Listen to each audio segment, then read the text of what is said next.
Welcome to another episode of Mondays with Milt. Now today I'm back on our showroom. This showroom is something that if you're one of our distributors, you need to come here. We've got a lot of different things. What I'm going to show you today is this is our heavy 6-gauge wire.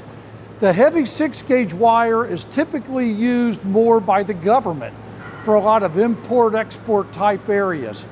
So with the 6-gauge wire, for many years we only did the woven style, but now we can also do the welded style where every intersection is welded.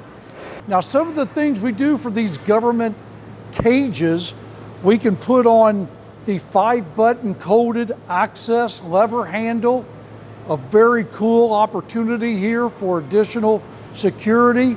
And as I walk down here, you can see this particular door, it's a self-closing door and it's a slide door.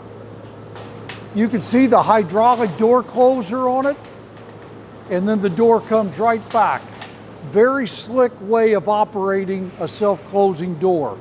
And then around the corner, another option that we're showing here is the biometric fingerprint.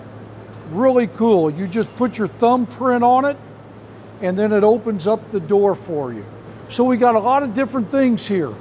So if you're working with the government, or if you have a customer that really wants something much heavier, the 6-gauge wire is what we can do for you. That's what we got this week. See you again next week on another episode of Mondays with Milt.